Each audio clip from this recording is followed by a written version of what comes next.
அனைவருக்கும் வணக்கம். இது கேள்வி பதில் நிகழ்ச்சியில் 10வது கேள்வி பதில் நிகழ்ச்சி.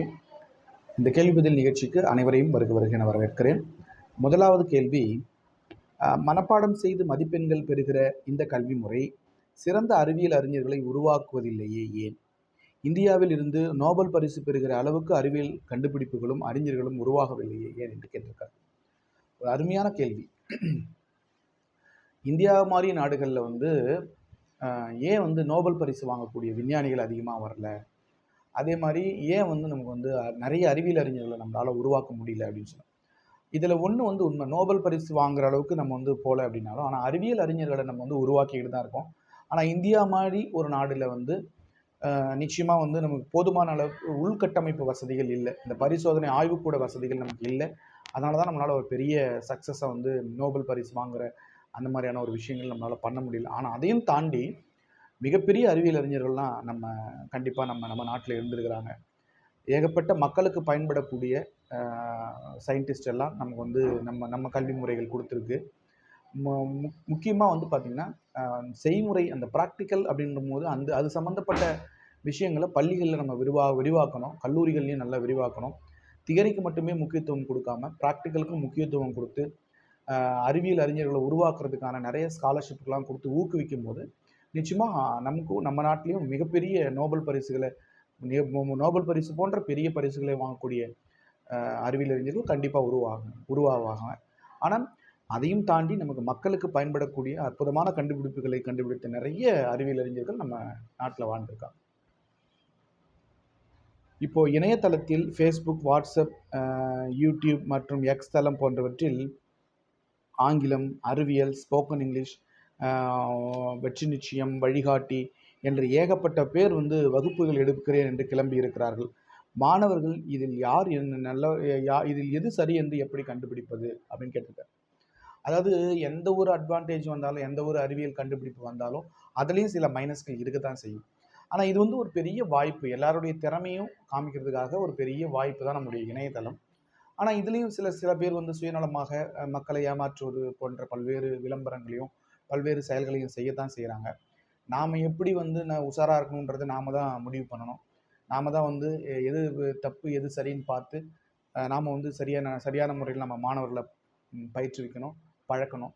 அது மாதிரி நம்ம செய்யும்போது தான் நம்ம சில விஷயங்கள் தள்ளி நிற்க முடியும். மற்றபடி எதுக்கு எடுத்தாலும் எல்லாத்தையும் நம்பக்கூடாது. ஏன், எதுக்கு, எப்படின்னு கேள்வி கேட்டு ஆராயக்கூடிய முறைகளால் நம்ம இதிலேருந்து நம்ம கண்டிப்பாக தப்பிச்சுக்க முடியும்.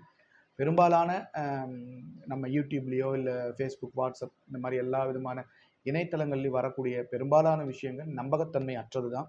கல்வி சார்ந்து மற்றும் இதர துறை சார்ந்து வரக்கூடிய எந்த விதமான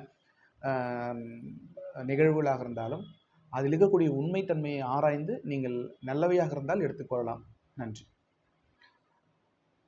பிஎல் சட்டப்படிப்பு படிக்க 12ஆம் வகுப்பில் எந்த குரூப் எடுத்து படிக்க வேண்டும்? நுழைவுத் தேர்வு ஏதாவது எழுத வேண்டுமா அப்படின்னு கேட்டிருக்காங்க. பிஎல் படிக்கணும்னு நினைக்கிறார், வக்கீலுக்கு படிக்கணும்னு நினைக்கிறாரு. +2ல் என்ன குரூப் படிச்சுக்கணும்னு கேட்குறாரு. ஏதாவது எக்ஸாம் இருக்கான்னு கேட்குறாரு. கண்டிப்பாக நீங்கள் +2ல் எந்த குரூப் எடுத்திருந்தாலும் நீங்கள் பிஎல் படிக்க முடியும். அதே மாதிரி அதுக்கு நுழைவுத் தேர்வு ஏதாவது இருக்கா அப்படின்னாக்கா கண்டிப்பாக ஆல் இண்டியா கோட்டாவில் போகிறதுக்கு நுழைவுத் தேர்வுகள் இருக்குது. குறிப்பாக கிளாட் அப்படின்னு சொல்லக்கூடிய ஒரு டெஸ்ட் இருக்குது. சென்ட்ரல் லா அட்மிஷன் டெஸ்ட் அப்படின்னு சொல்லக்கூடிய கிளாட் அப்படின்ற டெஸ்ட்டை எழுதி தான் நீங்கள் ஆல் இண்டியா கோட்டாவில் பிஎல் படிக்க முடியும்.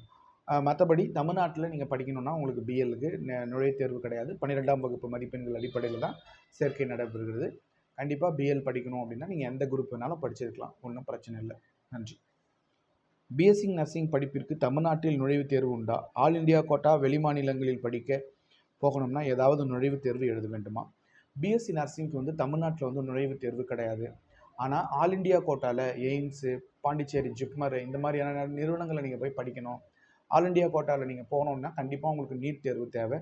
நீட் தேர்வு அடிப்படையில் தான் பல மாநிலங்களில் இன்றைக்கி பிஎஸ்சி நர்சிங் சென்ட்ரல் கவர்மெண்ட் இன்ஸ்டியூட்லாம் எடுத்துகிட்டு இருக்கிறாங்க. ஆனால் தமிழ்நாட்டில் நீங்கள் பிஎஸ்சி நர்சிங் படிக்கணும்னா உங்களுக்கு நுழைவுத் தேர்வு தேவையில்லை. ஆனால் பக்கத்து மாநிலமான பாண்டிச்சேரியில் கூட இப்போ நுழைவுத் தேர்வு கொண்டு வந்துட்டாங்க. ஆனால் இதே நிலைமை அடுத்த ஆண்டுகளுக்கு தொடருமா அப்படின்றது தெரியல. அது அரசாங்கத்தினுடைய கைகள் தான் இருக்குது. இது வரைக்கும் நீங்கள் தமிழ்நாட்டில் பிஎஸ்சி நர்சிங் படிக்கணும்னா உங்களுக்கு உங்களுக்கு எந்த நுழைவுத் தேர்வும் கிடையாது. 12ஆம் வகுப்பு மதிப்பெண்கள் அடிப்படையில் சேர்க்குறாங்க. ஆனால் அதுவே நீங்கள் வெளி மாநிலங்களில் போய் படிக்கணும் அப்படின்னா, ஆல் இண்டியா கோட்டாவில் போய் படிக்கணும் அப்படின்னா கண்டிப்பாக நீட் நுழைவுத் தேர்வு எழுதியிருக்கணும். நன்றி. பொதுவாக அனைத்து பள்ளிகளிலும் கைவேலை வகுப்பு, ஓவிய வகுப்பு, நன்னெறி கல்வி வகுப்பு, விளையாட்டு வகுப்பு போன்ற வகுப்புகளுக்கு முக்கியத்துவம் கொடுப்பதில்லையே ஏன்? இது ஒரு அருமையான கேள்வி. அதாவது ஆரம்ப நிலை கல்வியிலிருந்து நடுநிலை மற்றும் உயர்நிலை கல்வி வரைக்கும் ஒரு 20 வருஷத்துக்கு முன்னாடிலாம் 25 வருஷத்துக்கு முன்னாடிலாம் பார்த்தீங்கன்னா நன்னெறி வகுப்புகள் இருந்தது, கைவேலை பாடம் இருந்தது, ஓவிய பாடம் இருந்தது. இந்த மாதிரி வகுப்புகள் இருக்கும்போது பள்ளி மாணவர்களுக்கு வந்து ஒரு வெறும் அறிவியல், கணிதம், சயின்ஸ் அப்படின்னு இல்லாமல் இந்த மாதிரி எக்ஸ்ட்ரா கரிக்குலர் ஆக்டிவிட்டீஸ்ன்னு சொல்லக்கூடிய இந்த மாதிரியான வகுப்புகள் வரும்போது கொஞ்சம் உற்சாகம் கிடைக்கும், மனசுக்கு ஒரு புத்துணர்ச்சி கிடைக்கும். ஆனால் இன்றைக்கி அந்த வகுப்புகள்லாம் பெரும்பாலும் 90% இல்லை எந்த பள்ளிக்கூடத்துலையும். அதெல்லாம் எடுத்துட்டாங்க. அதன் காரணமாக இன்றைக்கி வந்து வெறும் மன அழுத்தத்துக்கு உட்படுகிற மாணவர்கள் பெரும்பாலும் போதை பழக்க வழக்கங்களுக்கு உட்பட்டு தங்களுடைய வாழ்க்கையை சீரழிச்சிக்கக்கூடிய நிலை தான் இருக்குது. அந்த வகையில் பார்த்தீங்க அப்படின்னு சொன்னால் நிறைய நம்முடைய பள்ளி பள்ளி பள்ளி அளவில், பள்ளி உயர்நிலைப் பள்ளி அளவில், இல்லை மேல்நிலைப் பள்ளி, நடுநிலைப் பள்ளி அளவில் வந்து பார்த்திங்கன்னா கண்டிப்பாக நன்னெறி கல்வி இன்றைக்கி கூட வந்து மாரல் சயின்ஸ் ரொம்ப ரொம்ப இம்பார்ட்டன்ட். அவங்களுக்கு அந்த மாதிரி மாரல் சயின்ஸ் வகுப்புகள் நம்ம கொடுத்தோம் அப்படின்னா அவர்கள் செய்யக்கூடிய தவறுகளை உணர்ந்து திருந்துவதற்கான வாய்ப்புகள் நிறைய இருக்குது. கண்டிப்பாக பள்ளியில் இந்த மாதிரியான இதெல்லாம் வந்து நிச்சயமாக தேவை. இது வந்து மாணவர்களுக்கு வந்து ஒரு இடைவெளி மாதிரி, ஒரு புத்துணர்ச்சி மாதிரி நிச்சயமாக இந்த பாடத்திட்டங்கள் இருக்கும், அந்த வகுப்புகள்லாம் இருக்கும். கண்டிப்பாக அரசாங்கம் இதை பரிசீலிக்கணும். நிச்சயமாக இது நல்ல ஒரு அருமையான ஒரு கேள்வி. இந்த கேள்வியை பொறுத்த வரைக்கும் கைவேலை பாடப்பிரிவாக இருந்தாலும் சரி, ஓவியமாக இருந்தாலும் சரி, நன்னெறி கல்வியாக இருந்தாலும் சரி, எல்லாமே இந்த வகுப்புகள் கண்டிப்பாக மாணவர்களை நல்வழிப்படுத்துறதுக்கு மிக மிக முக்கியம் அப்படின்னு நான் நினைக்கிறேன். 6ஆம் முதல் 12ஆம் வகுப்பு வரை செயல்படக்கூடிய பள்ளிகளில் ஒரு மருத்துவர், ஒரு காவலர் கண்டிப்பாக இருக்க வேண்டும். அவர்களுக்கு அறை ஒதுக்கி பள்ளியின் மாணவர்களுடைய செயல்பாடுகளை, அவருடைய உடல்நிலையும் கண்காணிக்கப்பட வேண்டும். அரசு கவனம் செலுத்துமா என்று கேட்டிருக்கிறேன். இது வந்து ஒரு 500க்கும் மேற்பட்ட மாணவர்கள் படிக்கக்கூடிய ஒரு பள்ளியில் கண்டிப்பாக ஒரு மருத்துவர் நிச்சயமாக இருக்கலாம். அதுக்கான அத்தனை வாய்ப்புகள் இருக்குது. அதுவும் பெண் பிள்ளைகள் இருக்கக்கூடிய பள்ளிகளில் கண்டிப்பாக வந்து பெண் மருத்துவர் கட்டாயமாக இருக்கணும். அதே மாதிரி வந்து ஒரு பள்ளியில் ஒரு காவலர் இருக்கிறார் அப்படின்னா மாணவர்களுக்கு ஒரு பயம் இருக்கும். ஓஹோ, போலீஸ் இருக்கிறாங்க, சின்ன சின்ன தவறுகள் கூட நம்ம பண்ணக்கூடாது அப்படின்னு சொல்லிட்டு. இது கூட வந்து சிசிடிவி கேமரா வந்து பள்ளி வளாகத்தில் பொருத்தும் போது மாணவர்கள் வெளியில் வராமல் கரெக்டாக கட்டுக்கோப்பாக இருப்பாங்க, ஒழுக்கமாக உருவாகுவாங்க. இது நல்ல ஒரு ஐடியா. நிச்சயமாக இதை வந்து அரசாங்கம் தான் பரிசீலிக்கணும், நம்ம கையில் எதுவும் கிடையாது. அருமையான திட்டம். நன்றி. உங்களுடைய எண்ணங்கள் நிறைவேற வாழ்த்துக்கள். அரசு பள்ளிகளில் ஆசிரியர் பற்றாக்குறை உள்ளது. அதை சரி செய்ய என்ன செய்ய வேண்டும்? இதுபோல் ஆசிரியர் பற்றாக்குறை நிலம் மாணவர்கள் கல்வி பாதிக்கப்படாதா? இதற்கு என்ன தீர்வு? அரசு பள்ளிகளில் ஆசிரியர் பற்றாக்குறை நிச்சயமாக எல்லா பள்ளிகளிலுமே ஆசிரியர் பற்றாக்குறை இருக்குது. குறிப்பாக அரசு பள்ளிகள், அதுவும் கிராமப்புற பள்ளிகளில் நிறைய ஆசிரியர் பற்றாக்குறை இருக்குது. அதுக்கு தான் எஸ்எம்சி மற்றும் வந்து பெற்றோர் ஆசிரியர் சங்கம் இவங்க மூலியமாலாம் வந்து ஒரு தொகுப்பு ஊதியத்தில் ஆசிரியர்களை போட்டு அந்த பணியிடங்களை நிரப்புறாங்க. இருந்தாலும் அதையும் தாண்டி சில இடங்களில் வந்து ஆசிரியர்கள், அந்த தகுதியான ஆசிரியர்கள் கிடைக்காததால் பற்றாக்குறைகள் நிலவி கொண்டு தான் இருக்கிறது. இது அரசாங்கம் கண்டிப்பாக ஆவணம் செய்ய வேண்டும். நிச்சயமாக வந்து இந்த மாதிரி பற்றாக்குறை ஆசிரியர்கள் இருக்கிறதால மாணவர்களுடைய கல்வி வந்து கண்டிப்பாக பாதிக்கப்படும். பொதுவாக அரசு பள்ளிகளில் 9ஆம் வகுப்பு மற்றும் 11ஆம் வகுப்புகளில் இடைநிற்றல் இருக்கிறது. அது ஏன்? அதை எப்படி சரி செய்வது? இடைநிற்றல், அதுக்கு நமக்கு இடைநிற்றல் அப்படின்றதுக்கு பல்வேறு காரணங்கள் இருக்குது. குடும்ப பொருளாதார சூழ்நிலை அது ரொம்ப ரொம்ப முக்கியம். அவர்களுடைய தனிப்பட்ட பழக்க வழக்கங்கள் இதுவும் ரொம்ப முக்கியம். அவங்களுடைய சுற்றுப்புற சூழ்நிலை, அவங்களுடைய சோசியல் என்விரான்மெண்டல் இதெல்லாம் வந்து ரொம்ப முக்கியம். வெறுமனே படிக்கலை அப்படின்றதுக்காக மட்டுமே எந்த மாணவர்களும் நின்றுறதில்லை. அதையும் தாண்டி குடும்ப சூழ்நிலை, சமூக சூழ்நிலை, அவருடைய பொருளாதார நிலை, அது எல்லாத்துக்கும் போக அவர்களுடைய தனிப்பட்ட வாழ்க்கை முறை, இது எல்லாம் தான் வந்து இடைநிற்றல் அதிகமாகிறதுக்கு காரணம். கண்டிப்பாக அதே மாதிரி 9ஆம் வகுப்புலையும் 11ஆம் வகுப்புலையும் இடைநிற்றல் அதிகமாக இருக்குன்னா 9ஆம் வகுப்பு கொஞ்சம் சற்றே கடினமான வகுப்பு தான். அதே மாதிரி 11ம் அந்த நேரங்களில் வந்து மாணவர்கள் வந்து இந்த மாதிரி நிற்கிறது வந்து வருத்தத்துக்குரிய ஒரு விஷயம். நல்ல ஒரு வளர்ந்து வரக்கூடிய செடியை வந்து நம்ம பிடுங்கி போட்டுற மாதிரி இந்த சூழ்நிலையில் நம்ம பள்ளியிலேருந்து நிற்கிறது. அதனால் மாணவர்கள் தயவுசெய்து தொடர்ந்து படித்து உங்களுடைய வாழ்க்கையை மேலே கொண்டு வரணும். அதுக்கான அத்தனை முயற்சிகளையும் மாணவர்கள் செய்யணும். பெற்றோர்களும் ஆசிரியர்களும் மாணவர்களும் இந்த அரசாங்கம் எல்லாம் சேர்ந்து இதற்கான நல்ல முடிவை எடுக்க வேண்டும். நன்றி. அரசு பள்ளி மாணவர்களுக்கு 9ஆம் வகுப்பு வரை ஆல் பாஸ் என்கிற திட்டம் வந்த பிறகு மாணவர்களின் கற்றல் திறன் குறைந்திருக்கிறது. இது எதை காட்டுகிறது? கண்டிப்பா ஆல் பாஸ் அப்படிங்கிறது என்னை பொறுத்த வரைக்கும் நிச்சயமா ஒரு நல்ல முடிவு இல்ல.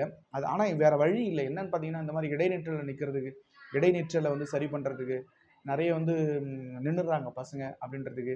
இதெல்லாம் பார்க்கும்போது ஒரு 8ஆம் வகுப்பு வரைக்கும் ஆல் பாஸ் போட்டுடலாம். ஒரு 8ஆம் வகுப்பு வரைக்கும் ஆல் பாஸ் போட்டோம்னா ஓரளவுக்கு நல்லா படிச்சு மாணவர்கள் வந்துருவாங்க அப்படின்னு தான் அரசாங்கம் நினைக்குது, பெற்றோர்கள் நினைக்கிறாங்க. இன்னொரு விஷயம் என்னன்னாக்கா, பல்வேறு சலுகைகளை அரசாங்கம் குடுத்துக்கிட்டு இருக்குது.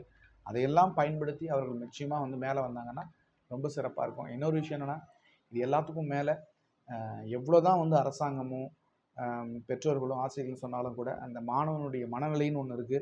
அந்த மாணவனுடைய மனநிலை தான் வந்து படிப்பை பொறுத்த வரைக்கும் சுய ஒழுக்கம், சுய கட்டுப்பாடு ரொம்ப முக்கியம். அது இருந்தால் நிச்சயமா அந்த கற்றல் குறைபாடுகள் வர்றதுக்கான வாய்ப்புகள் இல்லை. அடுத்தது, தமிழ்நாட்டில் ஆரம்ப கல்வி தரமானதாக உள்ளதா?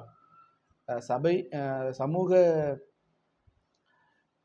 சமீப காலமாக தமிழ் எழுத படிக்க தெரியாத மாணவர்கள் நிறைய பேர் சேர்க்கப்பட்டு வருவதாக நடுநிலைப்பள்ளி ஆசிரியர்கள் வேதனைப்படுகிறார்கள். இது ஏன்னு கேட்குறாங்க.